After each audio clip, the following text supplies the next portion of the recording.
Donc voilà, dans cette vidéo, nous allons apprendre à utiliser le logiciel de dessin en 3 dimensions Autodesk Inventor.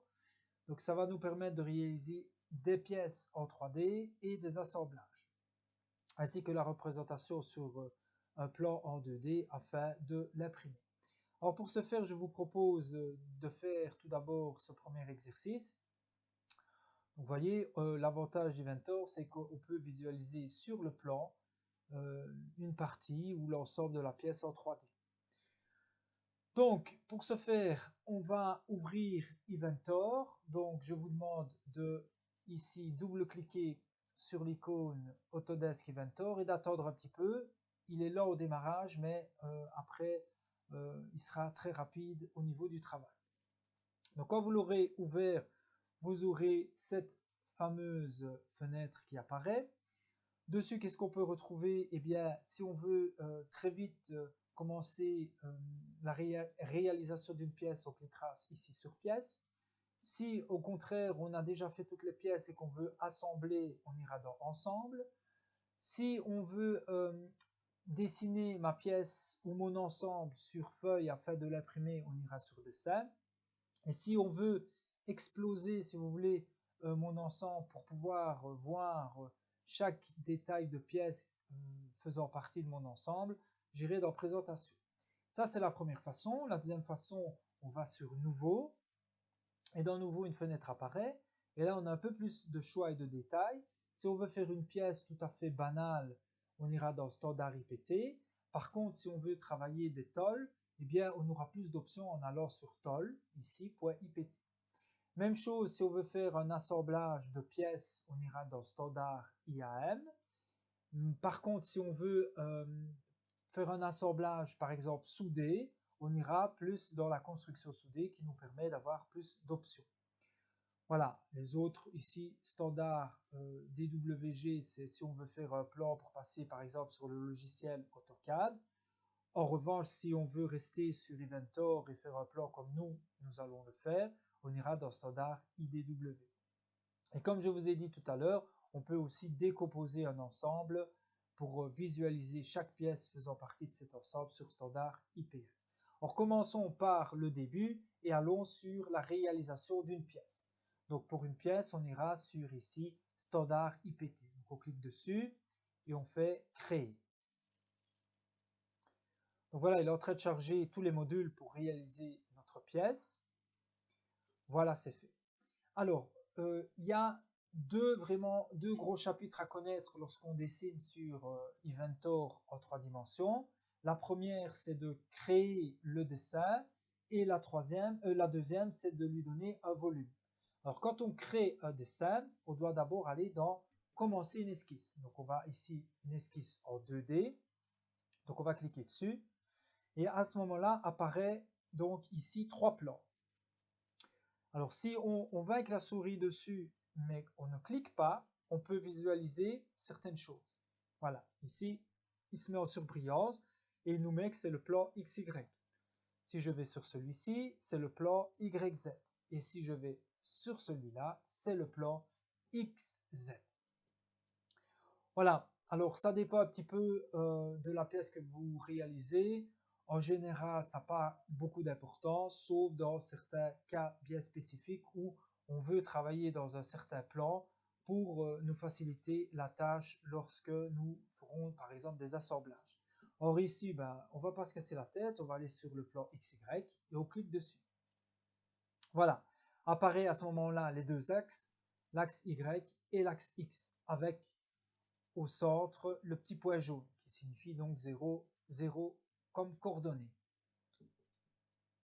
Donc maintenant que nous sommes dans l'esquisse, on va dessiner. Et on va dessiner quoi? Si on regarde notre plan, on va dessiner par rapport à notre plan de référence, c'est-à-dire le plan de dessus, on va dessiner ici notre bloc, comme si on allait l'usiner. Ok? Donc notre bloc, il fait ici 32 de largeur et 72 de longueur. Donc je vais sur Inventor et je vais soit dessiner à partir de lignes, soit dessiner à partir d'un rectangle. D'accord? Donc on va prendre le rectangle, on ne va pas se casser la tête. Alors dans le rectangle, vous avez plusieurs moyens de dessiner un rectangle. On peut dessiner par exemple un rectangle par rapport au centre.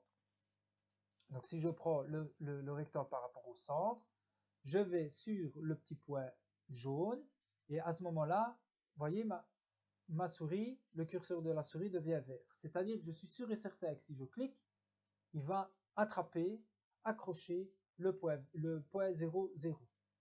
Donc je clique et vous voyez, je peux faire un rectangle à partir du centre. Donc à ce moment-là, ce qui est bien avec Inventor, c'est que je peux lui faire n'importe quel rectangle, voilà, plus ou moins les dimensions, et je clique. OK? Et c'est maintenant que je vais lui donner les dimensions, je vais aller dans Code, voilà, et je vais cliquer sur la ligne du dessus par exemple, et vous voyez qu'il me note que c'est 226 mm évidemment. Je clique pour la positionner où je veux, ça n'a pas de grande importance en fait. Et là, il me demande, est-ce que je veux toujours bien 226? Et là, je lui dis non, je veux 72. Voilà. Et il l'a mis en dimension à ce niveau-là. Ce qui est intéressant, comme j'ai pris un rectangle et pas des lignes, eh bien, c'est que celle du dessus et celle du dessous, il la considère toutes les deux égaux, et donc il va me les mettre toutes les deux à 72. Alors ensuite, je vais cliquer sur celle-ci, et je vais lui dire pour celle-là que c'est 32. Voilà, et mon rectangle, au niveau de ses dimensions, est terminé. Comment je le sais? Eh bien, il est devenu noir. Quand il devient noir, c'est qu'il est complètement contraint. D'accord? Voilà, alors maintenant, je n'ai plus besoin de dessiner, je dois lui donner un volume. Donc, je termine l'esquisse, ce sera toujours pareil, hein? Vous dessinez, puis vous terminez l'esquisse. Et à ce moment-là, vous voyez que vous avez d'autres options qui sont venues remplacer ceux des esquisses. Et là, c'est des options de modèle 3D. Voilà, modèle 3D. On a l'extrusion pour donner du volume. On a la révolution pour tourner autour d'une pièce. Et on a d'autres options que nous verrons au niveau du dessin au cours de la séance. Alors, nous, on va donner un volume. Le volume, si on regarde notre plan, le volume, c'est 40. D'accord? Donc on va retourner ici, on va aller dans extrusion. Alors d'office, quand il n'a pas le choix, parce que nous on n'a fait qu'une esquisse ici, eh bien il le prend tout de suite. Parfois, c'est vous qui devez aller le sélectionner. Bon, ici, c'était très facile pour lui de deviner que c'était celui-là. Alors soit on écrit ici, on ne veut pas 10, on écrit tout de suite ici qu'on veut 40. D'accord? Et vous le met. Soit on peut le mettre ici dans la petite fenêtre qui apparaît. D'accord? Et on met 40 ici. Ça va? Alors ce qui est intéressant dans la fenêtre ici, on peut lui dire, ben moi je ne veux pas avoir 40 dans ce sens-là, mais je veux avoir 40 dans l'autre sens, donc inversé. Voilà. Moi je ne veux pas 40 dans un sens ou dans l'autre, mais je le veux la moitié dans un sens et dans l'autre. Alors je vais là, dans symétrique. Ou alors, je veux un morceau dans un sens et un autre morceau différent dans l'autre sens. Je vais dans asymétrique. Et alors, à ce moment-là, vous devez lui donner la distance en A et la distance en B. Donc moi, à la limite, je peux mettre symétrique ici. Voilà, j'ai 20 de chaque côté. Alors, on peut le faire également en le faisant directement sur le plan. Regardez, vous cliquez, vous accrochez ici et vous pouvez modifier. D'accord? Voilà. Mais si on veut travailler précisément, ben, il vaut mieux lui donner directement le bon chiffre. Et vous faites OK. Voilà, la première partie de l'extrusion est terminée. Donc, ici, pour zoomer et dézoomer, vous utilisez la molette de la souris. Donc, si vous montez la molette, vous allez dézoomer. Si vous descendez la molette, vous allez dézoomer. Alors, pour déplacer le plan, le dessin, la pièce sur la fenêtre ici, ben, vous enfoncez la molette et il y a une petite main qui apparaît et vous pouvez déplacer où vous voulez. Ça, c'est la première façon. Une autre façon, c'est ici d'utiliser donc les aides ici de zoom. Donc, vous avez la petite main, ben, vous cliquez sur la petite main et vous savez zoomer, dézoomer. Pour sortir de la fonction, vous faites Escape avec le clavier. Voilà. Ici, vous avez ce qu'on appelle l'orbite libre. Donc, si vous cliquez dessus, il y a ici un cercle qui apparaît. Eh bien, vous devez mettre la souris dans ce cercle-là et vous pouvez, en faisant clic gauche et en maintenant, déplacer comme bon vous semble. C'est ce qu'on appelle donc l'orbite libre. Ok? Même chose pour sortir la fonction de n'importe quelle fonction sur Inventor, on fait Escape, donc échappe avec le clavier. Ok? Alors si vous voulez vraiment une vue ici particulière, vous avez le cube ici.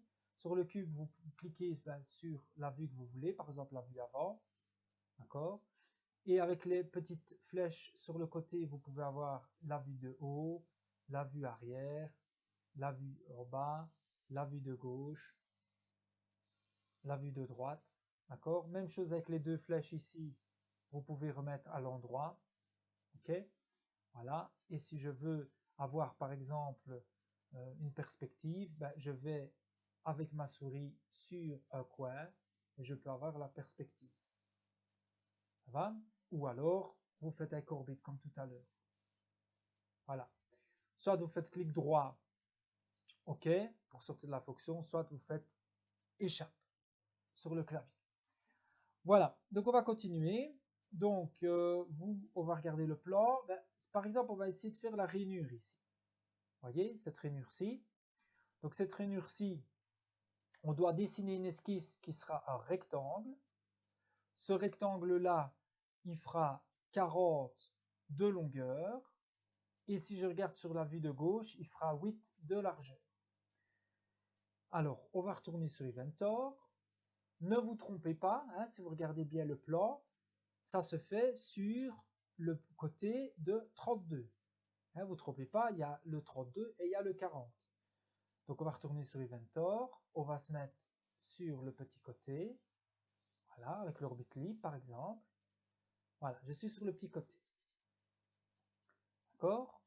Alors, je vais prendre une esquisse, c'est toujours la même chose, esquisse pour dessiner d'abord, et lui d'office, il le met droit. D'accord? S'il ne vous met pas droit, vous cliquez sur le rectangle ici, qu'on appelle regarder, et à ce moment-là, vous cliquez sur la face que vous voulez voir droite, comme ici. Ça va? Je vais vous montrer, je prends des orbites libres. Voilà. Moi, j'ai difficile d'aller travailler comme ça ici. Je voudrais bien que ceci soit droit. Vous allez sur le petit rectangle ici et vous cliquez sur la face qui vous intéresse et il le met droit. Ok, mais normalement, il le met d'office droit. Hein. Mais on ne sait jamais. Voilà. Alors, on va prendre notre rectangle comme tout à l'heure. Alors ici, on va changer. On va prendre comme rectangle un rectangle de points. Et regardez, je vais faire exprès de le dessiner. Là, comme ceci. Voilà, par exemple, comme ceci. Ou comme ceci, peu importe. Voilà. Et je fais échappe pour sortir de la fonction. Alors, maintenant, qu'est-ce que je fais? Je vais coter. Alors, qu'est-ce qu'on a dit? On a dit qu'il faisait 40 et 8. Donc, on va mettre ici 40 et 8. Voilà. Mais maintenant, il faut le placer par rapport au grand rectangle. Alors, ici, mon rectangle, il est à fleur avec le grand rectangle. Pour ça, c'est très simple. Il y a plusieurs façons. Donc, la plus facile, c'est de prendre cote et de lui dire de là à là. Je n'ai pas 9 et des, mais j'ai 0. Voilà. Alors, même chose ici. Il faut faire un petit calcul. Là, vous faites 32 moins 8 et on divise par 2. OK? Donc, on retourne ici. Alors, on va aller dans cote et on va lui dire ici. Donc, 32 moins 8. Normalement, ça fait 12. Voilà. Ça va? Alors, si un jour vous vous amusez en disant, moi je veux mettre 12 ici aussi, regardez, Inventor est assez malin pour vous dire que cette cote-là, elle est donc sur contrainte. Ça veut dire quoi? Ça veut dire que lui, en ayant 12 et 8, et tout à l'heure, on avait mis 32 ici, il sait très bien que là, il y a 12, il n'y a pas besoin de le redire. OK? Donc voilà, quand vous avez terminé de dessiner votre rectangle et qu'il est bien placé, on termine l'esquisse, on n'a plus besoin de dessiner, mais on veut faire une opération maintenant de soustraction, c'est-à-dire on veut enlever le rectangle, ce rectangle-là, du tout grand rectangle. Pour ça, on va aller toujours dans extrusion. Et vous voyez que lui, il l'a pris d'office, d'accord, mais que lui, il me demande ici une extrusion, un ajout de matière de 40 mm. Or, moi, c'est pas ce que je veux. Moi, je veux enlever de la matière. Alors, pour enlever de la matière, il faut aller ici, dans couper. Donc, on va couper, voilà, et vous voyez qu'il va dans l'autre sens. Et moi, je ne veux pas me casser la tête à essayer de savoir la cote, même si c'est facile, ici on sait que c'est 40. Je vais aller ici dans un des trois, et là je vais dans à travers tout. D'accord? Celui-là c'est jusque, et celui-là c'est jusqu'au suivant. Jusqu'au suivant, c'est-à-dire si vous aviez une autre esquisse, ben, il irait jusque là. Donc moi je vais aller à travers tout, et c'est lui qui doit faire le calcul, pour moi. Voilà, à travers tout, et je fais OK. Et regardez si je prends orbite ici libre, voilà. Vous voyez, il m'a bien fait marine. OK? Voilà, donc maintenant on va passer à l'étape suivante. Donc si on regarde le plan, ben, je vous invite à réaliser maintenant les trous ici à l'intérieur. D'accord? Donc on voit ici qu'on va avoir deux trous. Un trou de 25 jusqu'à 42 de profondeur. Et puis alors on va rajouter un trou de 26 ici de 7 de profondeur. D'accord? Donc si on retourne sur le plan, déjà avec l'orbite, on va aller lui donner plus ou moins là où on veut aller. OK, donc on fait clic droit OK pour ressortir la fonction bien échappe, hein, on connaît. Et on va dessiner. Donc qui dit dessin dit esquisse. Donc on va cliquer sur l'esquisse. On va cliquer ici sur notre esquisse. On veut travailler ici. Voilà, il nous l'a mis. Voilà, parfait. Alors, ce qu'on va faire, on va dessiner un premier cercle. Donc, un premier cercle.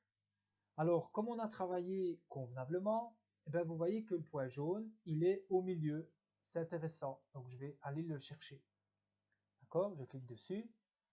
Et je vais pouvoir lui dire, soit directement lui mettre la cote, avant de cliquer pour le positionner, soit je le positionne et je mets la cote. Ça revient au même. Donc, je vais lui dire tout de suite 25 de diamètre. Voilà. Et il l'a mis en noir. Donc, c'est fini les contraints. Contraint, ça veut dire qu'il est bien placé au centre. Et sa cote est de 25. Ben voilà, j'ai fini mon premier cercle, donc je termine l'esquisse. Voilà, je mets dans une vue qui me permet de bien visualiser et je zoome également. Je sors de la fonction orbite hein, et je vais aller dans extrusion. Et c'est la même chose, je vais lui dire couper. De combien? Ben mon plan me dit 42. Donc là, je suis bien obligé de lui mettre 42. Et c'est dans le bon sens. Et je fais OK. Voilà, parfait. Alors maintenant, ce qu'il faut apprendre à faire pour ne pas être embêté lorsqu'on fera des plans, quand on a des cercles, ben, il faut mettre des traits d'axe. Et pour ça, les traits d'axe, ils sont ici. Donc on clique sur le trait d'axe et on va cliquer sur le cercle en vert. Voilà, on clique et il m'a mis mon axe. D'accord? Voilà, sinon vous serez embêté lorsque vous ferez les plans en 2 dimensions. Ah, monsieur ne veut pas mettre les traits d'axe et ceci et cela. Donc maintenant, on va, ben, vous avez compris, hein, faire une nouvelle esquisse. Voilà, toujours sur ce plan-là. On va prendre un cercle, on va se mettre sur le point jaune, ou bien, maintenant qu'on a notre cercle, regardez, vous pouvez aller sur le cercle et va vous trouver un point noir, le point de centre. Et vous allez dessus, voilà. Et maintenant, on va lui dire 26. On termine l'esquisse, voilà, au zoom, voilà, regardez au zoom bien. Je fais extrusion, et là, je lui dis couper, et là, il faut bien aller chercher votre plan, hein, de 7. D'accord? On va lui mettre 7. Voilà, et vous voyez déjà le rebord qui est ici. C'est pour ça qu'il faut bien se mettre dans une vue intéressante et zoomer pour voir ce qu'on fait. Et on clique sur OK parce que c'est bon. Voilà. Alors, avant de continuer, on va regarder quelques petites options que Inventor peut nous fournir. Vous avez vu ici que chaque fois que j'ai fait une opération, eh bien, est apparu ici les opérations que effectivement j'ai effectuées. Donc regardez, si je vais sur l'extrusion A, il me montre que c'est l'enveloppe extérieure, le parallélépipède rectangle qui est en surbrillance, donc c'est mon extrusion 1. Extrusion 2, ben, c'est la rainure que j'ai faite. L'axe de construction que j'ai mis. Et l'extrusion 4, c'est donc les cercles que j'ai faits. OK? Donc, si par exemple, vous vous êtes trompé, par exemple, je vais ici, et je me suis trompé, je ne voulais pas mettre 40 de haut, mais je voulais mettre 45 de haut. Ou bien si vous devez modifier après quelque chose, ben, il ne faut pas tout recommencer, évidemment. Donc, ce qu'on va faire, c'est double-cliquer sur l'extrusion 1. La fenêtre va apparaître, et on se rappelle tout à l'heure qu'on avait pris symétrie avec 40 mm. Ben là, on peut changer et mettre par exemple 50. Si dans notre nouvelle pièce, c'est 50. Et on fait OK et va la modifier. D'accord? Moi, je vais remettre 40, parce que je ne me suis pas trompé, et je fais OK. Maintenant, vous allez me dire, non, mais ce n'est pas les 40 de haut que je me suis trompé, mais c'est la cote de 32, je voulais mettre plus ou je voulais mettre moins.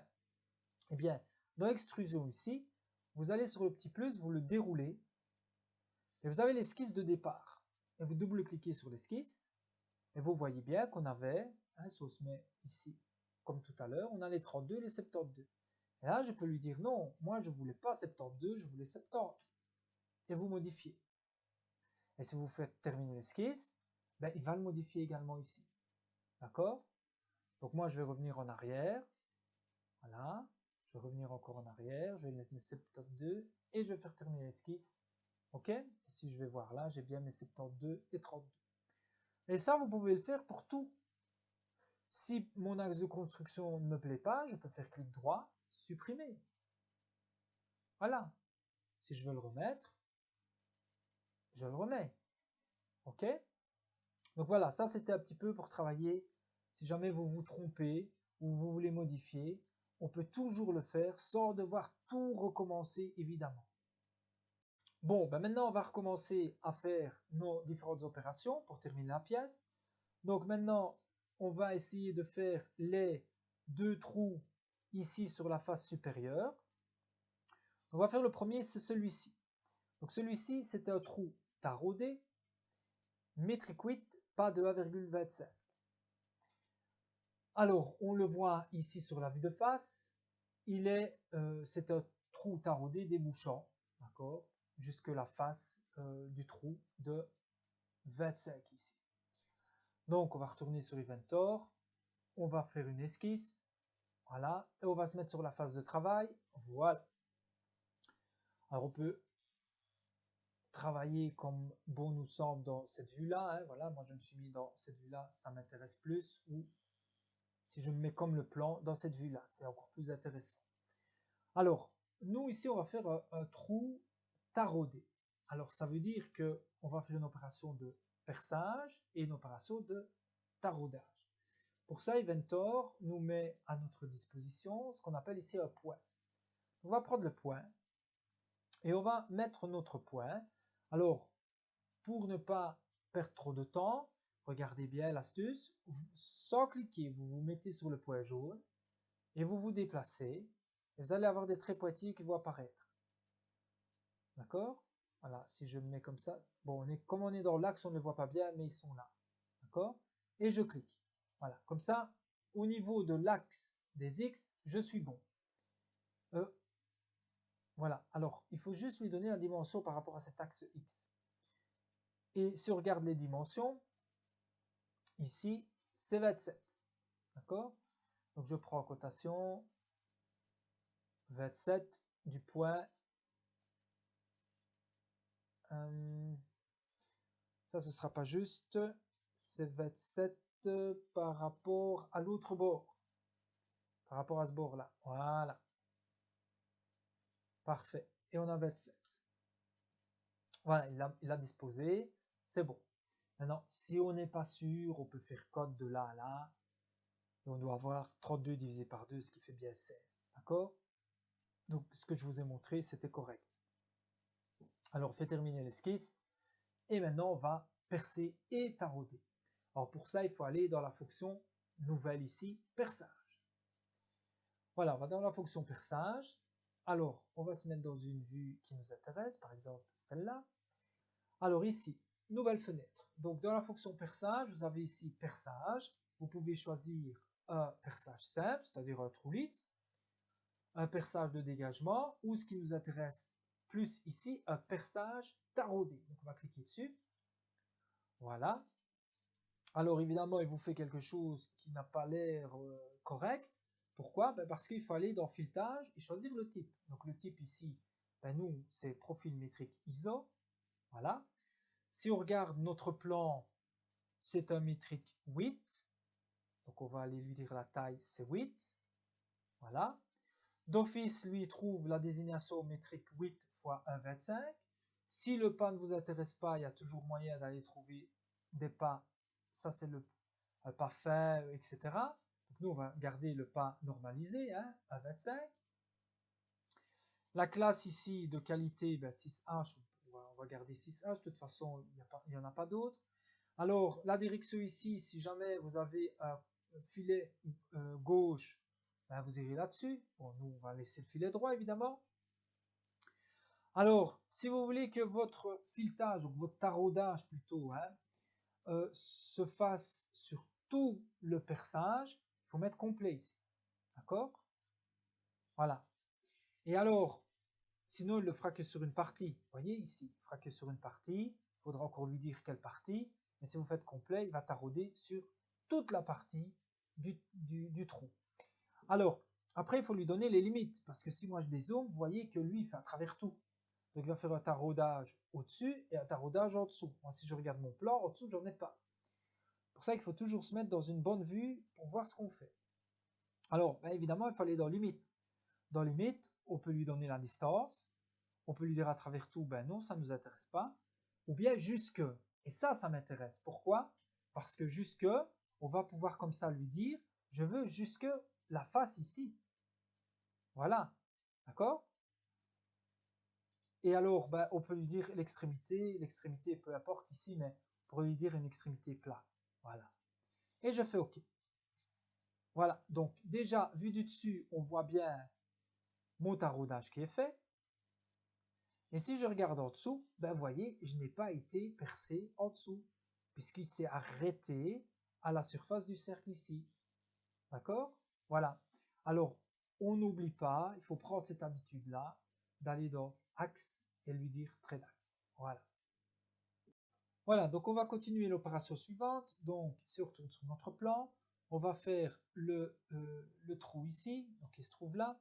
Ce trou-là, c'est le détail B. Le détail B, il est ici. Et on voit qu'on a dû d'abord forer un trou lisse de diamètre 2.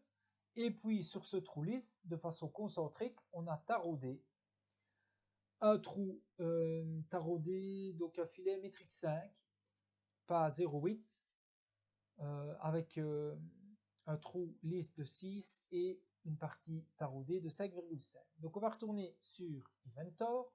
On va lui dire nouvelle esquisse. Sur quelle face celle-ci? Je me mets comme le plan, voilà, ça, on est comme dans le plan. On prend un point, on se rappelle, sur l'horizontale, il va la trouver automatiquement. Voilà, j'ai mon point. Alors, la cote, si je regarde mon plan, ça se trouve à 9 de ce bord-là. Voilà, et je mets 9. Parfait, j'ai tout contraint, je peux, hein, si je lui mets cette cote-là, vous allez voir, hein, il va mettre 16, il n'y a pas de souci, voilà. Voilà, je vous prouve que ça marche. Donc, terminer l'esquisse.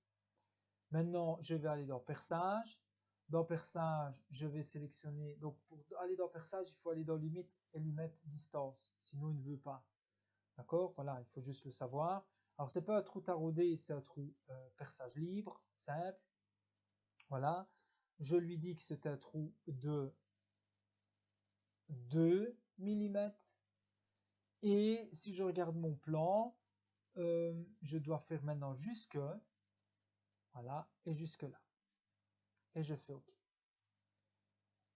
Et j'ai bien mon trou et pas en dessous. Voilà. Alors, première chose qu'on fait, on prend l'habitude, on met trait d'axe. Je vais un peu plus vite parce que maintenant on a l'habitude.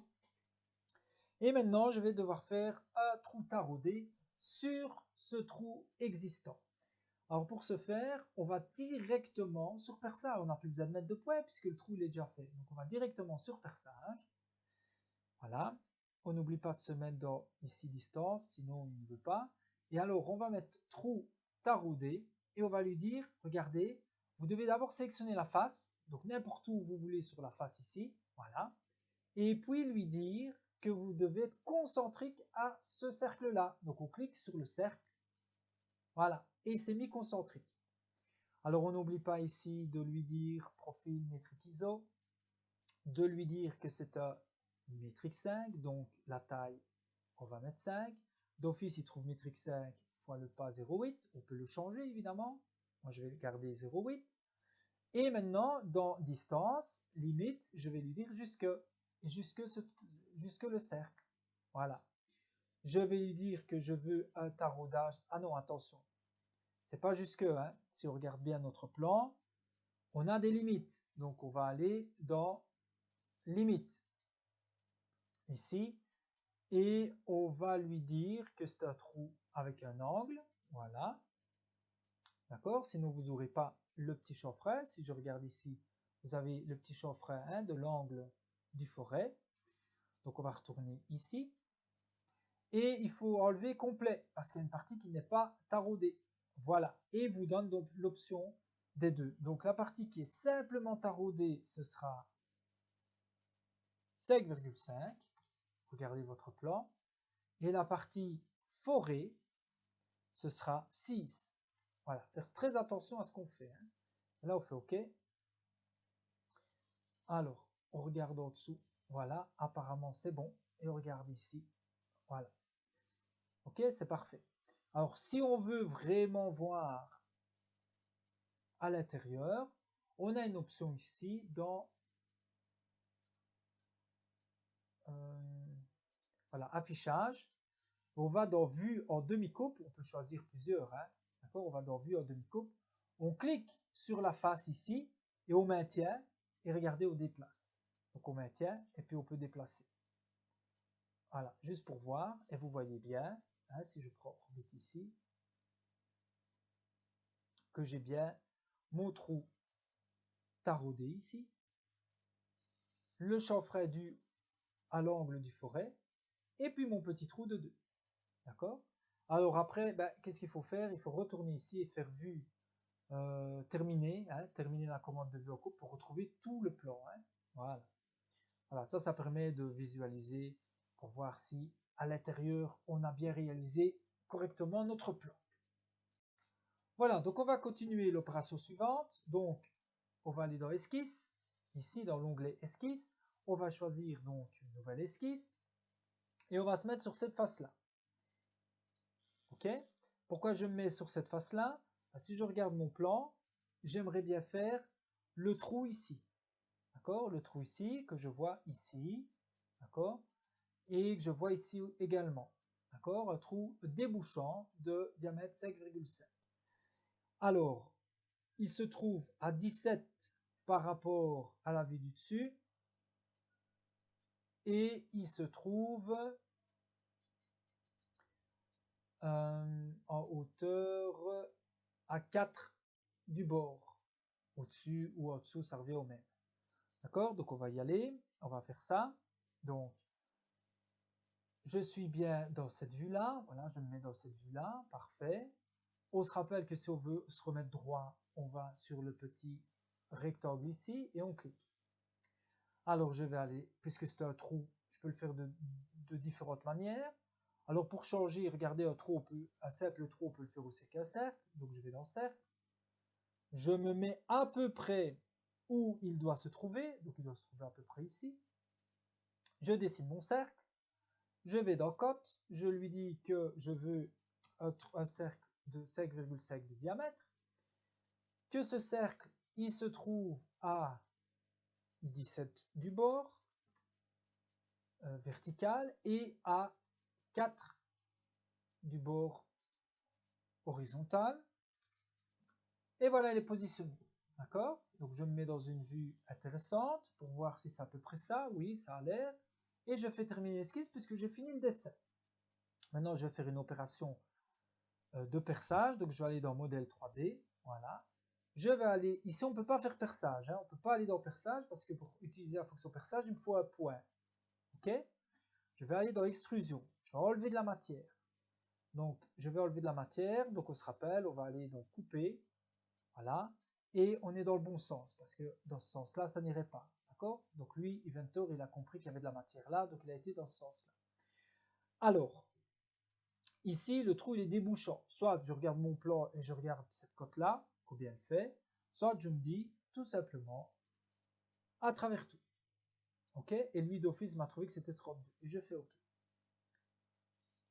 Voilà, c'est fait. Alors, vous pourriez évidemment faire la même chose en dessous. Mais moi, je vais vous montrer une fonction qui permet de recopier sans que j'ai besoin de le faire. D'accord? Donc, il faudra juste être un petit peu patient. On va faire les autres trous avant de faire cette fonction-là. Voilà, donc on va continuer l'opération suivante. Donc, si on regarde notre plan, on va faire ce trou-là. Donc, c'est un diamètre 4, profondeur 12, qui se trouve, si je regarde sur cette vue-là, à 37,2 du bord ici. Et si je regarde sur cette vue-là, à 4,4 du bord ici, évidemment au-dessus, c'est la même chose. Donc, on va aller dans Nouvelle Esquisse, on va aller dire c'est sur cette face-là. De là, on va prendre un point pour changer cette fois-ci. Hein. On va mettre le point plus ou moins là où il se trouve. Voilà, par exemple ici. On va le coter. On va lui dire donc, comme on a vu de là à là, c'est 37,2. Et de là à là, on a vu que c'était 4,4. Voilà, on termine l'esquisse. Voilà. On va cette fois-ci dans perçage. On a droit à utiliser cette fonction-là. Donc, c'est un perçage simple. On voit déjà, c'est à peu près ce qu'on veut. Le diamètre, c'est profondeur, diamètre 4, c'est parfait. Et la profondeur, c'est 12. Ben voilà, parfait. Je peux faire OK. Je vais alors dans l'orbite libre et je vais vérifier si c'est bien juste. Et vous voyez, j'ai pas foré de l'autre côté. Alors, on aurait pu faire à travers tout, mais moi, je vais vous montrer après une fonction qui va nous permettre justement d'éviter de devoir faire tout ça. Alors, on va continuer l'opération suivante. Donc, si on va regarder notre plan, on va faire ce trou-là. C'est un trou qu'on voit ici dégagé, c'est-à-dire un trou lisse de diamètre 6 avec un dégagement de diamètre 11,6 et 3,2 de profondeur. Alors, on va aller sur Inventor, nouvelle esquisse, on choisit la phase de travail, on va aller sur Point, et on sélectionne notre point qui se trouve à peu près ici. Voilà, on fait Échappe pour sortir de la fonction Point, et on va aller dans Cotation, on va lui dire, je voudrais bien que ce point-là, par rapport à cette face-là, soit une hauteur de 12, d'après le plan. Je vais me mettre dans une orbite libre pour pouvoir voir l'arête qui se trouve ici, et lui dire dans cotation, je veux qu'à partir de cet arrêt jusqu'au point, j'ai 28 d'après le plan. Quand c'est fait, je fais terminer l'esquisse. Je me mets dans une vue plus appropriée et je vais dans perçage. Voilà mon perçage. Pour l'instant, c'est un perçage lisse. Et bien dans siège ici, je vais lui dire je veux un dégagé. Voilà, il me donne l'opportunité ici de choisir. Donc le dégagement d'après le plan, c'est 11,6 sur une profondeur de 3,2 et c'est un trou de 6. Alors vous avez ici 12 de profondeur pour le trou lisse. Je regarde en faisant une orbite et je vois que je suis bien sorti de la pièce, mais que je ne rentre pas de l'autre côté de la pièce, donc je peux laisser comme ça sans trop réfléchir davantage. Et je fais OK. Voilà mon trou dégagé. Voilà, donc notre pièce est pratiquement terminée. Il ne reste plus qu'à faire les trous qu'on vient de faire au-dessus, de les faire en dessous pour certains d'entre eux. Et surtout de l'autre côté aussi. Donc pour ça, on va utiliser ce qu'on appelle la fonction symétrie, qu'on appelle sur Inventor, ici mise en miroir. Alors pour ce faire, il nous faut si on va sur si on clique dessus, voilà, vous voyez qu'on va choisir nos fonctions. Nos fonctions, ce sera les différents trous à recopier. Et il nous faut justement un plan de symétrie. Et pour l'instant, on n'a pas le plan de symétrie. Donc je vais faire annuler et je vais vous montrer comment mettre les plans de symétrie suivant la symétrie qu'on souhaite, évidemment. Alors, on va déjà refaire le trou qui se trouve là et le trou dégagé qui se trouve là. On va les refaire de l'autre côté. Ça va? Donc il nous faut une symétrie qui, évidemment, passerait par le centre ici, vertical de ma pièce. Pour ça, vous allez ici à gauche et vous allez dans ce qu'on appelle origine. Ça, c'est les origines du dessin. Et on va dérouler sur le petit plus, on clique dessus, et on va dérouler les trois plans existants et les trois axes existants. Donc on a ce plan-là, on a ce plan-là, et on a ce plan-là. Donc c'est les fameux trois plans qu'on avait, dont on avait le choix au début. Hein. Et puis on a les trois axes, l'axe X, l'axe Y et l'axe Z. Alors nous, on va retourner ici et on voit que c'est le plan XZ qui m'intéresse. Il passe par le centre pour pouvoir faire ma symétrie. Donc à ce moment-là, je fais clic droit dessus, apparaît une petite fenêtre et là, vous allez faire visibilité. D'accord? Et voilà, on voit mon plan. À ce moment-là, on va retourner dans la fonction miroir. Mais avant ça, moi j'ai oublié de mettre les axes, donc on va déjà les mettre. L'axe pour celui-là, il faut cliquer chaque fois sur axe quand vous voulez faire, voilà, les axes. D'accord? Comme ça va me faciliter la vie aussi. Alors maintenant, je vais retourner dans la fonction miroir. Dans la fonction ici, je vais lui dire, je veux recopier ce cercle-là et je veux recopier tout ce cercle-là. D'accord? Et maintenant, vous allez lui dire par rapport à quoi? Par rapport au plan de symétrie. Donc, je clique sur le plan de symétrie, il devient bleu. Les fonctions, on n'a plus accès. Et je lui dis, je veux choisir, attention, choisissez bien le plan 1.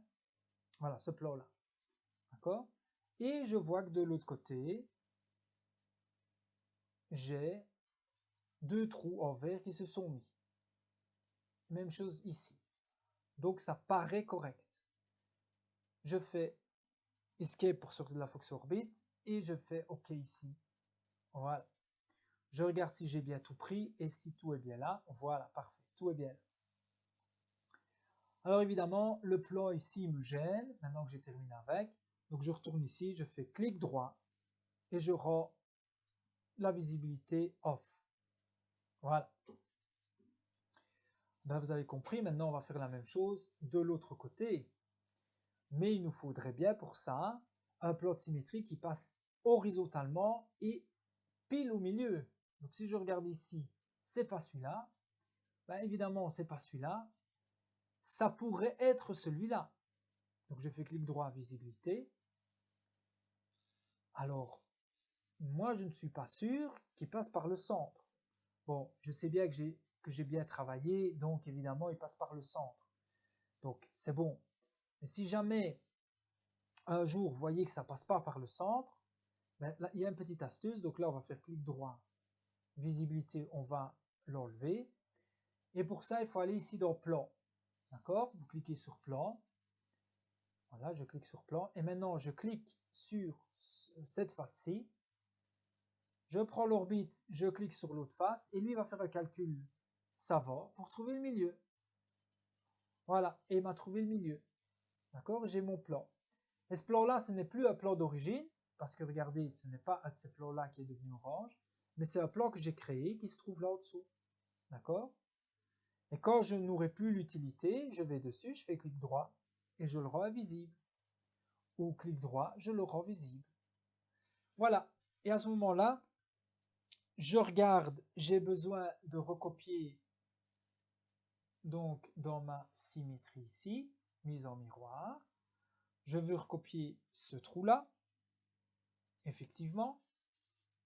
Voilà. Je veux recopier ce trou-là et ce trou-là. Attention, hein. Bon, je vais faire peut-être celui-là d'abord. Et puis je vais aller de l'autre côté et je vais lui dire également. Voilà, Voilà, je vais me mettre dans une vue correcte. Voilà. Voilà, ces deux trous-là. Alors, je pourrais également cliquer sur les traits d'axe pour qu'ils me les mettent également. D'accord? Voilà, plan de symétrie, je lui dis bien ce plan-là et je fais OK. Voilà. Alors, je me doutais bien qu'il m'a pas mis mes traits d'axe, mais c'est pas grave parce que je peux les remettre très vite. Voilà. OK? Maintenant que c'est fait, ben, je vais donc clic droit ici, plan de construction, et je lui dis rendre invisible. Voilà, je regarde. Voilà, ma pièce est pratiquement terminée. Alors, dernière petite opération, c'est de faire les chanfreins. Donc la finition. Hein. Donc pour ça, on regarde ici, j'ai les chanfreins sur le dessus, sur le côté ici, en dessous aussi. On les voit bien ici. D'accord? Donc moi, je vous invite à les faire chaque fois par paquet et pas faire tout en même temps parce que si vous vous trompez, il faudra tout effacer, tout recommencer. Donc chanfrein se trouve là. Le jour où vous ferez des congés, ben, elles se trouveront juste à côté. Donc voilà chanfrein. Donc premièrement, il faut lui donner la distance. Donc la distance, moi j'ai mis E à 45 degrés. Et j'ai pas besoin de lui dire 45 degrés parce que j'ai choisi ici distance. Voilà. Et lui il met d'office à 45 degrés parce que lui il met la distance ici horizontalement et verticalement la même. Si un jour vous voulez mettre la distance différente, vous allez là-dessus, et là il vous dit ben, 1 à 45 degrés, ou bien 60 degrés, ou 30 degrés, comme vous voulez. Ou bien si c'est pas avec l'angle, vous pouvez choisir carrément ici la distance 1, la distance 2. Mais moi je veux la même distance au-dessus et en dessous, donc je mets ici 1. Et voilà, à ce moment-là, il faut sélectionner donc les arêtes. Donc voilà celle-ci, et on visualise bien le chanfrein, celle-là. Alors il y a là, il y a ici, d'accord, ici. Et comme moi je vous ai dit, moi je fais comme ça au-dessus. Et puis je refais la même chose en dessous. Comme ça, si jamais je me trompe, je ne dois pas tout recommencer. Voilà, il suffit de sélectionner. Voilà.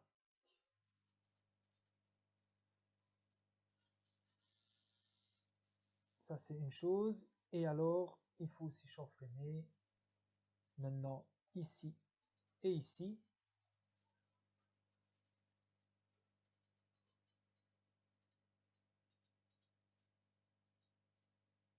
Voilà.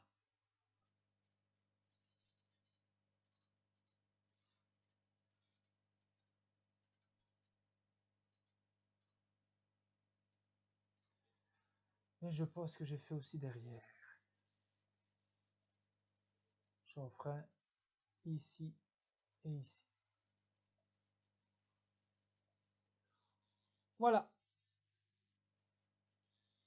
La pièce est terminée.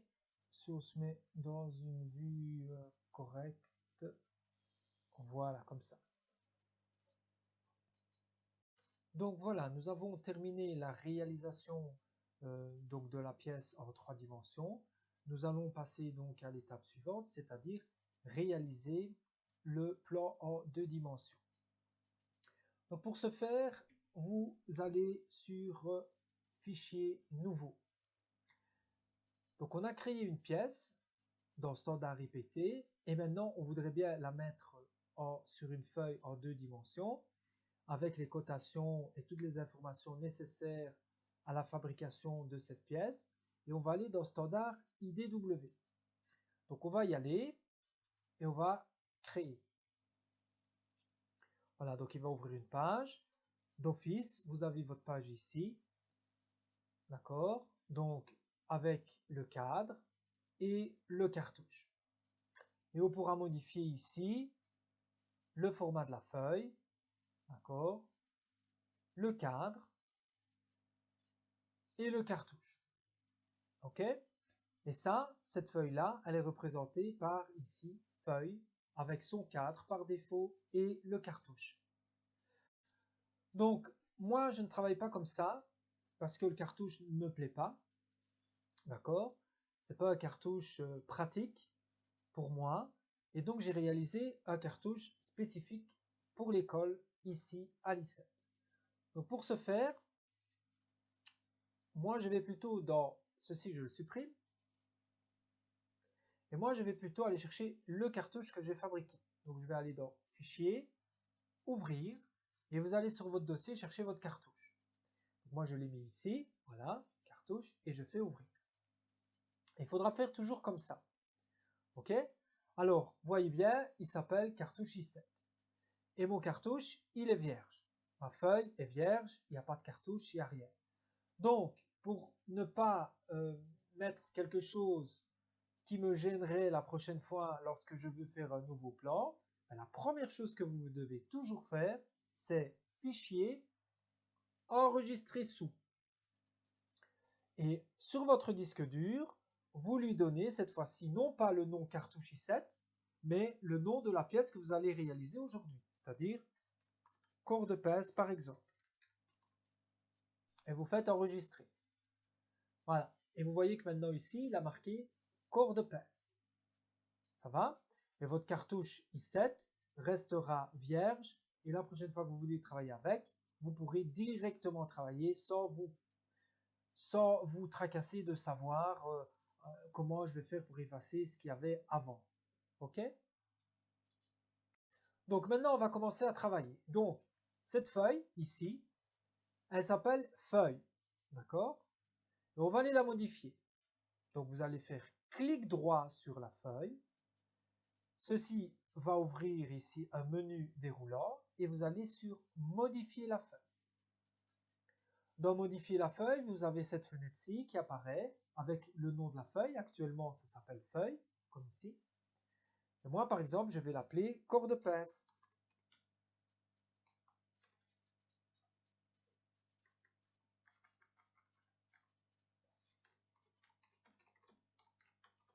Voilà.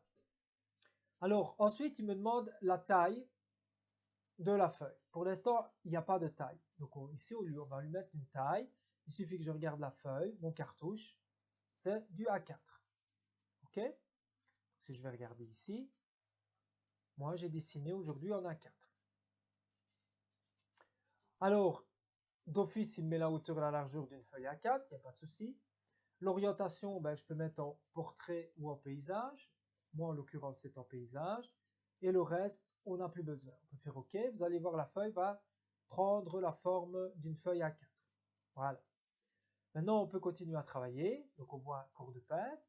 Mais ma feuille, il n'y a rien. Elle est vierge. Donc, ici, il n'y a rien du tout. Donc, on va commencer à lui rajouter des choses. Donc, on va déjà lui rajouter le cadre. Donc, on va dans ressources de dessin. Et on va lui dire le cadre ici. On déroule le petit plus. Cadre par défaut. On double-clique. Et voilà, on obtient le cadre. Ensuite, on voudrait bien lui mettre un cartouche. Et c'est là la nouveauté par rapport à une feuille donc ordinaire que me propose Inventor. Quand je vais dérouler ici cartouche, je vois que j'ai le cartouche par défaut ISO. Ça, on ne sait pas le supprimer, c'est dans la base de données d'Inventor. Et j'ai rajouté pour vous le cartouche i7. C'est dans celui-là qu'il faudra toujours aller. Donc on va double-cliquer sur le cartouche i7 et vous avez une fenêtre d'acquisition de données qui apparaît. Dans cette fenêtre-là, on vous demande l'auteur, ben, vous mettez votre nom évidemment. La date de création, ben, vous mettez la date du jour où vous allez créer justement cette feuille. Le titre, eh bien nous, c'est cours de pince.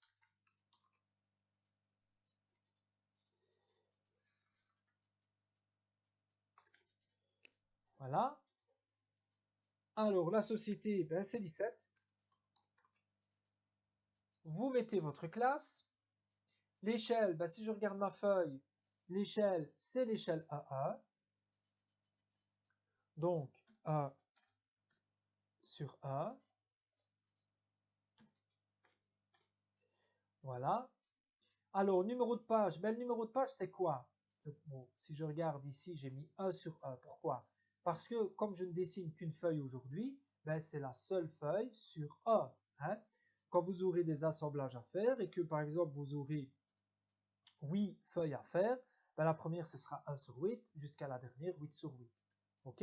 Ça peut nous faciliter la vie lorsqu'on doit classer ou récupérer nos dessins, de savoir combien de feuilles au total on a.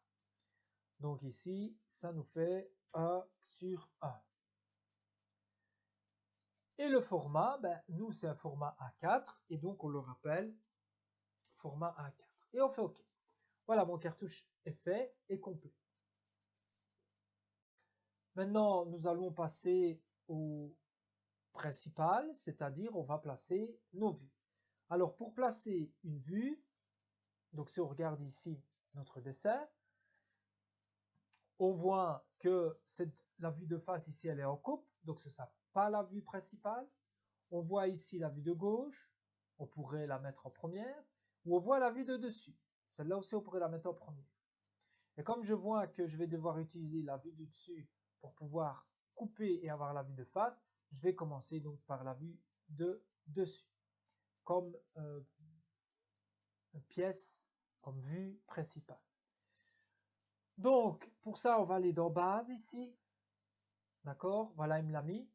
Alors, s'il ne vous met pas, ça peut arriver évidemment, vous allez sur le dossier ici avec la petite loupe et vous faites ouvrir un fichier existant. Et moi, comme je n'ai que celui-ci pour le moment, ben, il me l'a intelligemment trouvé. Mais vous cliquez dessus et vous faites ouvrir. Voilà. Alors attention, vous laissez bien la fenêtre sur le côté et on va aller chercher la vue. Moi, pour l'instant, c'est cette vue-là que je veux, mais c'est pas le beau côté parce que moi, j'aimerais bien pouvoir voir les trous taraudés ici au-dessus. D'accord? Les trous qui sont ici. Donc, pour ça, je vais m'aider du petit cube ainsi que des deux flèches ici. Donc, le petit cube, je vais aller chercher la vue qui m'intéresse, c'est-à-dire celle-là. Voilà. Quand je l'ai, ben, je clique, je maintiens dessus et je la place plus ou moins par rapport au plan. Mon plan, il est à peu près là. Voilà. OK? Alors, dans la fenêtre ici, que peut-on faire? Alors, ici, on a un style. Style, vous pouvez avoir ce qu'on appelle style avec les lignes masquées, c'est-à-dire il va vous mettre tous les traits cachés. Ça, c'est le style sans les lignes masquées. Et ça, c'est le style ombré, c'est-à-dire grisé. D'accord? Donc moi, si je regarde mon plan, je vois que je vais voir tous les traits pointillés, c'est-à-dire je vais voir tout ce qui est caché de ma pièce. Donc, je vais garder ce style-là, ligne masquée.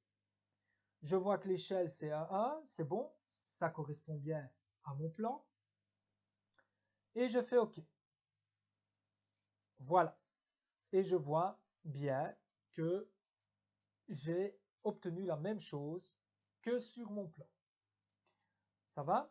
Donc à ce moment-là, c'est bon. On va pouvoir alors coter. Donc, avant ça, on va mettre les traits d'axe. Alors, je vous ai demandé, lorsque vous dessinez sur la pièce en 3D, de mettre les traits d'axe. Pourquoi? Parce que maintenant, on va se faciliter la vie. On va lui demander de nous mettre tous les traits d'axe automatiquement par rapport à la pièce qu'on a réalisée ensemble. Pour ça, vous allez aller sur la pièce avec la souris et à un moment donné, vous allez voir un cadre rouge en trait pointillé qui va apparaître. Voilà. Et bien, à ce moment-là, vous faites clic droit. Et là, vous allez dans Traits d'axe automatique. Et vous avez ceci qui apparaît comme fenêtre. Vous allez cliquer sur tous les icônes. Il faut que tout soit bleu. Voilà. Tout doit être bleu. Et de ce côté-ci aussi. Voilà. Quand tout est bleu, vous faites OK. Et vous mettez tous les traits d'axe que lui connaît par rapport à votre dessin. Alors évidemment, parfois, il met un sur l'autre. Hein? Donc, ici, on va cliquer et on va faire Delete. Comme ça, on n'aura qu'un trait d'axe et on le verra bien. Puis alors, vous travaillez pour avoir quelque chose de propre. Donc là, vous voyez que vous en avez deux, vous supprimez un. Et vous cliquez, vous maintenez, vous allongez ou vous rétrécissez le trait. Voilà, parfait. Ici, je peux un petit peu augmenter. Un petit peu par là. Et voilà, un petit peu comme ça. Et un petit peu comme ça. Ok, même chose là. Un petit peu comme ça. Voilà. Donc, on a fini de préparer notre pièce. Ce qu'on va faire, c'est maintenant faire la vue de face. Mais la vue de face, on doit la faire en coupe. Hein, si vous regardez le plan, ici, on a une coupe pour voir l'intérieur, si vous voulez, de la fourche. Hein, voilà, donc on doit couper comme ça. Alors pour ça, comment fait-on? Eh bien, on va plus aller dans base, mais on va aller dans coupe, ici, de la pièce. Alors on clique dessus. Voilà. Alors, il faut lui dire tout d'abord quelle est la pièce que vous voulez couper. Et pour ça, comme toujours, il faudra aller avec la souris, le curseur de la souris sur le trait rouge qui montre la pièce, et je clique pour lui dire c'est cette pièce-là que je veux couper. Voilà. À ce moment-là, il vous donne un curseur, et là, on va lui dire quoi? Ben, vous allez par exemple, pour être sûr d'être bien aligné, vous allez sur le rond ici, mais sans cliquer. Et puis vous sortez, voilà, et il y a des traits pointillés qui vont apparaître. D'accord? Et à ce moment-là, on va cliquer pour débuter la coupe. Donc je clique. Voilà, j'ai mon trait de coupe. Et je vais d'un seul trait, il ne faut jamais revenir en arrière, hein, d'un seul trait, je vais jusque l'autre côté, par exemple jusque là. On dépasse bien la pièce et on clique. Voilà. On a notre trait de coupe. Maintenant, qu'est-ce qu'on fait? On va faire clic droit et vous faites continuer. Voilà, continuer. Alors, vous avez votre coupe. Soit on monte, soit on descend. D'accord? Moi, je vais évidemment monter puisque la vue de face, elle est au-dessus. OK? Mais avant de cliquer, il faut aller faire quelques petites choses dans la fenêtre qui apparaît. Il vous demande comment voulez-vous appeler la coupe. Donc moi, il m'a mis ici EE. Bon, ben, moi, je vais mettre A. D'accord? Voilà, je vais mettre A majuscule. Il me demande l'échelle. Ben, c'est l'échelle AA, évidemment. OK? Et c'est à peu près tout. Sauf que moi, puisque c'est ma vue de face, j'ai pas envie de l'appeler AA et j'ai pas envie de lui mettre l'échelle, puisque l'échelle est déjà là. Donc, je vais aller regarder dans la petite ampoule ici qui est allumée et je vais lui dire désactive le fait d'appeler la coupe A et l'échelle E1. Voilà. Et comme ça, elle ne la notera pas. Et puis, ben, quand je suis satisfait, je la mets plus ou moins où elle doit être. Voilà. OK? Donc, on voit bien ma coupe. Parfait. Maintenant, qu'est-ce qu'il faut faire? Ben, même chose que la pièce du dessous. On va aller sur le trait rouge, clic droit, trait d'axe automatique. Tout est déjà cliqué, c'est normal puisqu'on fait une coupe par rapport à une pièce dont on a déjà cliqué sur les traits d'axe et on fait OK. Et vous avez tous les traits d'axe. Alors, même chose que pour la pièce précédente, on va travailler les traits d'axe. Voilà. Voilà.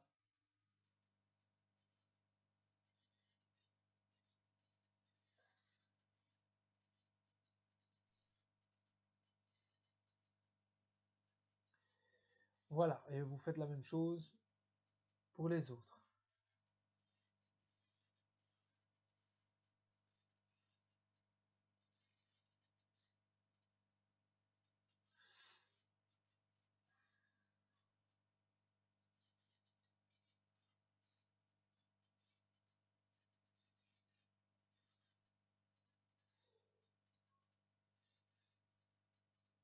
Là, il y en a deux, on le voit bien, donc on fait delete. Voilà.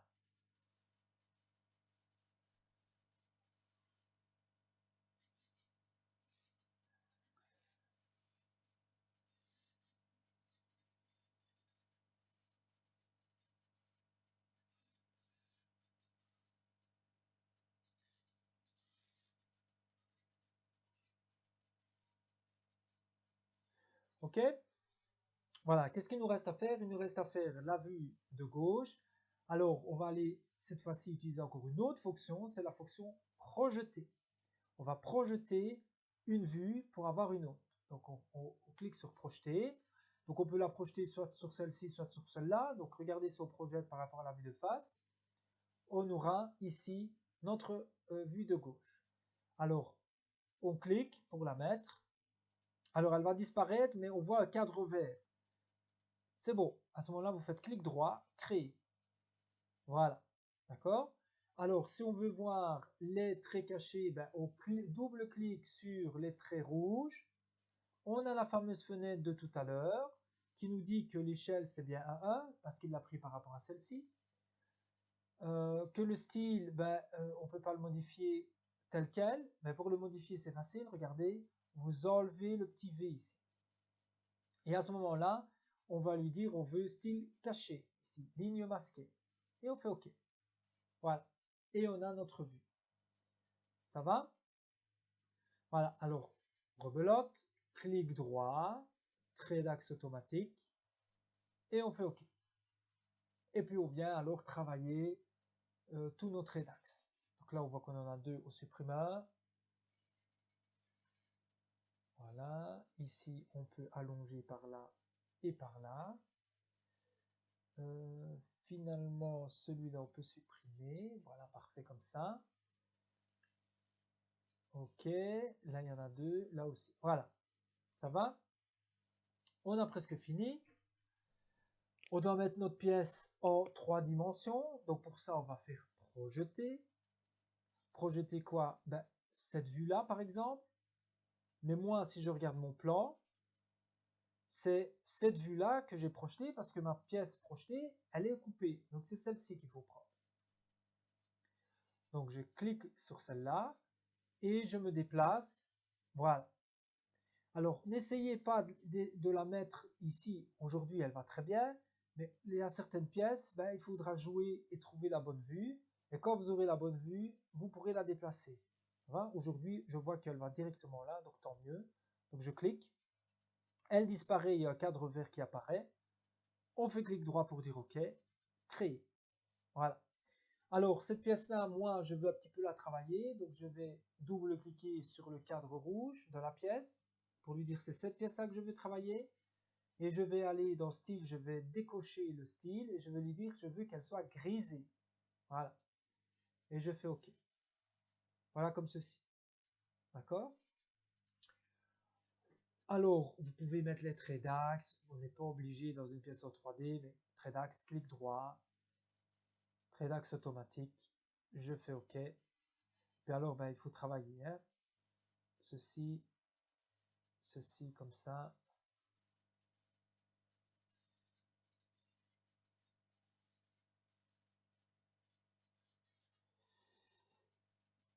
Ça, on peut supprimer, elle ne sert à rien. Celle-ci aussi, donc on fait delete.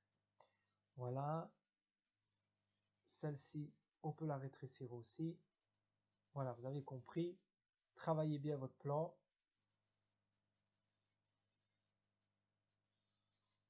Celle-ci, elle sert à rien en fait. Voilà.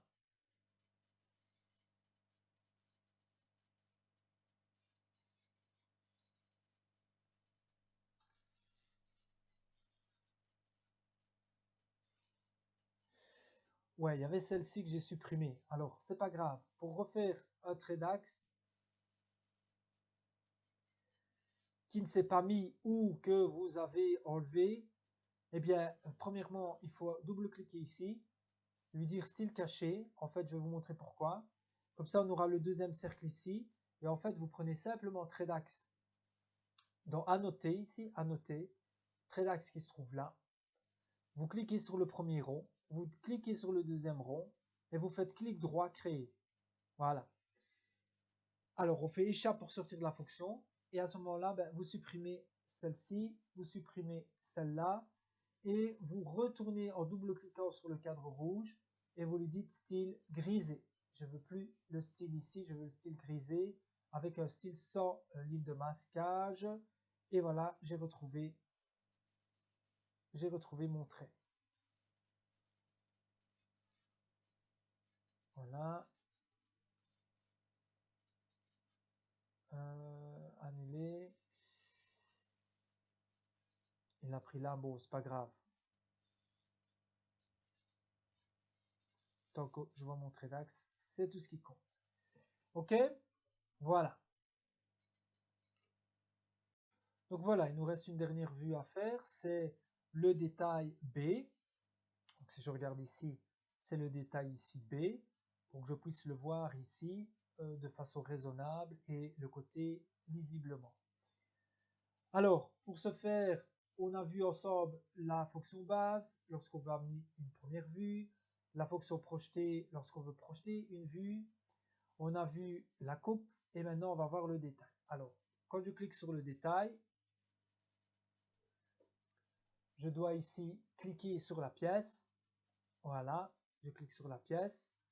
Quand je clique sur la pièce, la fenêtre apparaît. Donc maintenant, il sait que la coupe va se faire ici. Le détail, en tout cas, va se faire ici. La pièce, il va l'appeler, le détail, il va l'appeler F. Moi, je veux l'appeler B, d'après mon plan. C'est à l'échelle de A, donc on peut choisir l'échelle qu'on souhaite. Et j'aimerais bien que ces indications de B et de échelle de sur A soient donc visibles. Et pour cela, je vais laisser cette fois-ci l'ampoule allumée. Alors, dans Style, ben, on pourra le modifier par après, mais vous pouvez déjà savoir si vous voulez voir les lignes masquées ou bien ombrées, etc. Donc, on peut le modifier par après. Ce qui est important ici, c'est dans la forme du délimiteur plutôt, qu'on va mettre ici, il sera rond ou rectangulaire. Et dans la forme de découpe, soit ce sera avec des arêtes coupées et réguliers, ou plutôt lissées. Bon, moi, je vais laisser comme ça. Alors, on ne clique surtout pas sur OK. On va aller maintenant cliquer plus ou moins à l'endroit qu'on souhaite. Donc, on va se mettre plus ou moins ici au milieu. D'accord? Vous mettez ici plus ou moins au milieu. Et vous cliquez. Va apparaître un cercle. Et ben, le but du jeu, c'est de prendre dans le cercle tout ce que je veux voir dans le détail. Donc, voilà, par exemple, comme ceci. On peut faire un peu plus grand si on veut. Voilà. Et on clique. Voilà. Et à ce moment-là, apparaît le détail. Donc, il faut aller le positionner. On ne clique toujours pas sur OK. Voilà, on le positionne à l'endroit souhaité, par exemple ici. Et maintenant, vous pouvez cliquer à cet endroit-là. Voilà, et la fenêtre est partie. C'est pour ça qu'il faut la compléter avant. Ok? Donc, on voit bien que j'ai demandé les indications B et 2 sur A. Et B se rapporte au détail ici, B. Voilà. Alors, il faut finir le dessin. Pour finir le dessin, il faut mettre un trait d'axe. Donc, soit vous mettez trait d'axe automatique, comme d'habitude, clic droit automatique. On sélectionne tout et on fait OK. Alors le problème de ça, c'est qu'il va vous mettre tous les traits d'axe. D'accord? Bon, ben, on peut se dire OK, ça vaut le coup, et je fais delete, j'efface tout. Ou soit vous créez vous-même un trait d'axe avec un trait. Donc ne pas oublier, il y en a encore là. On a vite fait d'oublier. Voilà, on clique. Voilà, on regarde s'il n'y en a pas d'autres. Bon là, en dehors de la feuille, c'est pas grave, ça ne s'imprimera pas. Voilà. Donc je pense que le plan en lui-même il est terminé. Maintenant il va falloir coter. Donc voilà, maintenant on va terminer par les cotations. Donc pour les cotations, on va aller dans l'onglet à noter. Voilà. Et ici vous avez une panoplie d'options pour coter toutes vos pièces et vos plans. Alors pour ce faire, on va aller ici dans cote. Principalement c'est celle-là qu'on utilisera le plus souvent. Voilà, on va aller dans cote. Et alors, je vais vous montrer quelque chose. Par exemple, on va coter le 72. Donc, pour le coter le 72, on va cliquer ici de l'extrémité gauche à l'extrémité droite. On a notre 72. Alors, quand je clique, voilà, vous avez une fenêtre qui apparaît. Alors, le texte ici, ben, en fait, c'est les 72 qui se trouvent entre les guillemets. Donc, ça, on ne va pas changer. Et on va aller dans précision et tolérance. Et là, on va lui dire on ne veut aucun chiffre après la virgule. Et on fait 0. Vous voyez, il met 72. Et vous faites OK. Voilà, la cote, elle est terminée. Alors, vous allez me dire, ouais, mais moi, j'ai pas envie de faire ça à toutes les cotes. Bon, c'est pas difficile, mais bon, ça peut devenir très vite lourd à faire. Est-ce qu'il n'y a pas une option pour enlever le 0, 0? Pour ce faire, ben, ce qu'on va faire, on va retourner dans cote et on va aller ici. Tout à droite, il est marqué selon la norme. Et vous déroulez la petite flèche et vous allez mettre selon la norme 1B. Et Inventor selon la norme 1B. S'il y a des chiffres après la virgule, il n'émet pas. Si les chiffres après la virgule, plutôt, c'est 0, il n'émet pas. Mais s'il y a des chiffres après la virgule, il émettra. D'accord? Donc, il tient compte de ça. Donc, je vais vous montrer. Donc, voilà, selon la norme 1B. Et je vais par exemple faire le 17. Donc, le 17, je clique de là jusqu'au trait d'axe ici. Et il m'a mis 17 sans le 0. OK? Voilà. Alors cette fenêtre-là, de toute façon, elle apparaît. Ça, c'est obligé, parce qu'il y a des options que, à un moment donné, vous avez envie de faire. Mais vous cliquez simplement sur OK. Il n'y a rien de plus à faire. Voilà. Alors, toutes les cotes de simples lignes comme ça, je vais vous laisser les faire. C'est très facile. Je peux en faire une verticale juste pour vous montrer. Donc, par exemple, je prends de cette ligne-là à cette ligne-là. Voilà, 4,4.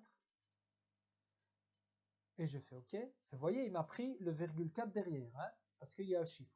Mais par exemple, ici, de là à là, il y a 12. Ben, il va me mettre 12. Pas de virgule 0. Voilà. Et je fais OK. Alors, pour sortir de la fonction, je fais échappe. Et moi, le 4,4, il m'embête. J'ai pas envie qu'il coupe mes lignes d'attache. Donc, je clique dessus, je maintiens. Et je déplace. Au-dessus ou en dessous. OK? Et puis, si je veux bouger les flèches, je clique, je maintiens. Sur la ligne d'attache ici, voilà. Et vous pouvez déplacer. Voilà. Alors, il vous met des traits pointillés. Ça, c'est les traits pointillés, ça permet d'avoir chaque fois la même distance entre les cotes. Hein. Voilà. Donc, je vais vous laisser faire les cotations horizontales et verticales en vous aidant du plan. Voilà. Donc voilà, ici j'ai terminé les cotations horizontales et verticales et on va préparer le dessin vis-à-vis de certaines cotes. Donc regardez par exemple ici, je vois que le 37,2, ben, la ligne d'attache est trop basse et vient contre celui de 42. Donc qu'est-ce qu'on doit faire? On fait échappe pour sortir de la fonction cotation et à ce moment-là, on vient sur le 42, on maintient et on peut déplacer vers le haut, par exemple, le 42. Alors je remarque que j'ai pas assez de place, donc ce qu'il faut faire en fait ici, c'est descendre la cote de 9, descendre la cote de 27, et maintenant aller sur le cadre rouge ici et monter plutôt la pièce. Voilà, je vois que je suis monté trop haut, et je descends un tout petit peu plus bas, par exemple comme ici. Ce qui va me permettre de gagner de la place vis-à-vis ici, par exemple du 37,2. Voilà. Alors même chose en dessous, je remarque que le 28, je vais le remonter un tout petit peu. Je vais essayer de remonter le 17, regardez, pour être dans l'alignement. Voilà. Et je le replace. Alors le 40, on va essayer de le remonter à rien. Et le 72, de le descendre un tout petit peu aussi. Voilà comment il faut travailler. Alors le 3,2, ben, comme tout à l'heure, on clique, on maintient et on va pouvoir déplacer donc le 3,2. Voilà, pour ne pas abîmer. Si on veut l'aligner, donc si on veut l'aligner, c'est plutôt ici. Voilà, on va avec la souris et on a les petits points. Voilà, et on aligne. Je regarde d'autres. Je pense que c'est bon. Voilà. Alors maintenant, on va voir un nouveau type de cotation pour tout ce qui est perçage, taraudage. Eh bien, on va aller dans annoter. Donc, on avait notre cotation tout à l'heure. Maintenant, on va aller dans perçage et taraudage. Même chose, on va aller dans selon la norme 1B. Et on doit,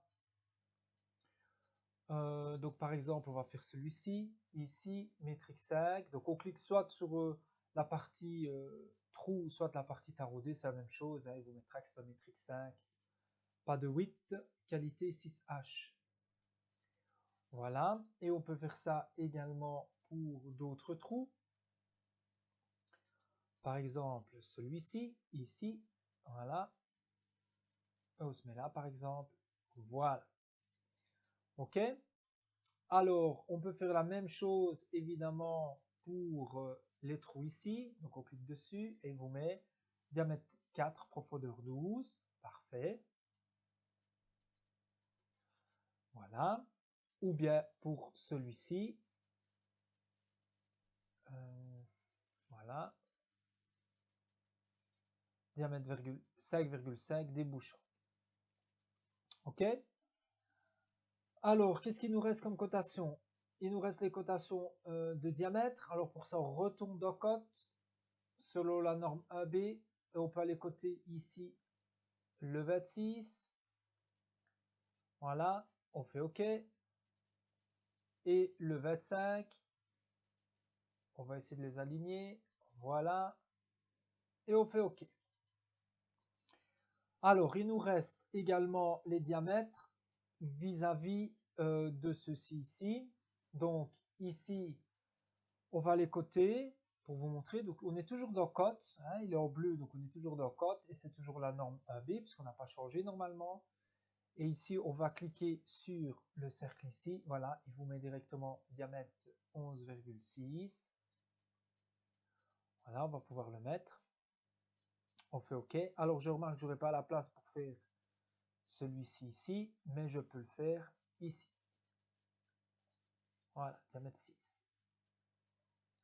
OK. Alors, j'ai remarqué que sur mon plan ici, je vais faire échappe pour sortir de la fonction cotation. Je vois ici sur mon plan qu'on ne voit pas les trous de dégagement. Donc, pour ça, on va double-cliquer ici. Et dans style, on se rappelle, on va mettre ligne masquée et on fait OK. Voilà, ils apparaissent. Ça va? Voilà. Donc, ici, on peut retravailler un petit peu. On va sur le petit point vert, on retravaille un petit peu pour le mettre un peu plus en haut pour ne pas gêner la fameuse cote de diamètre 11,6.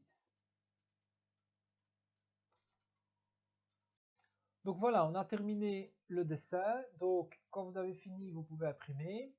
Alors avant ça, si jamais vous remarquez que lorsque vous cotez, il y a une cote qui ne correspond pas au dessin, parce que vous êtes tout simplement trompé, eh bien ce n'est pas grave, on peut aller modifier.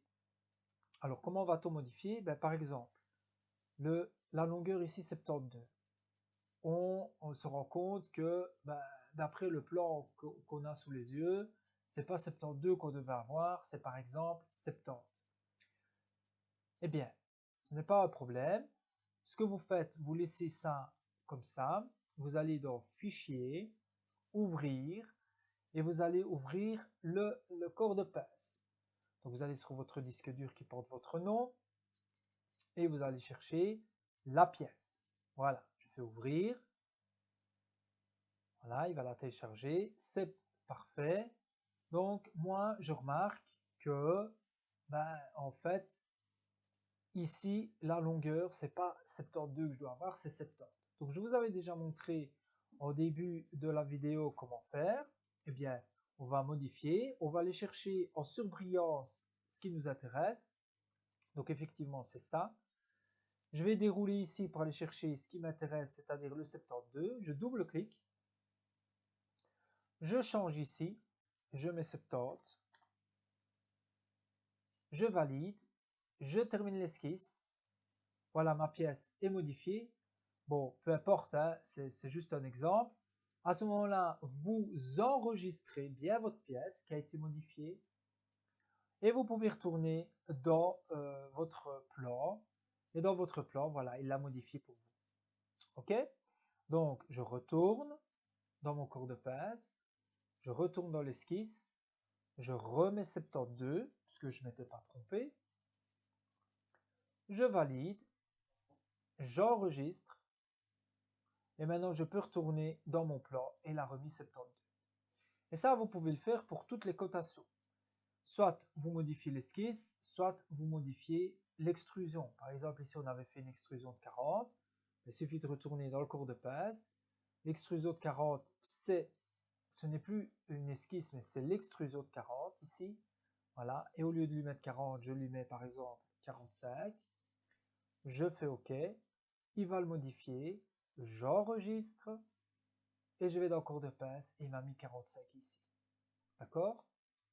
Et comme on avait travaillé avec le plan médian, il me met 22,5 de chaque côté. Donc je retourne une nouvelle fois, une dernière fois, et je vais modifier, je lui dis non, c'est 40 que je souhaite au final. Et je n'oublie pas d'enregistrer. Voilà.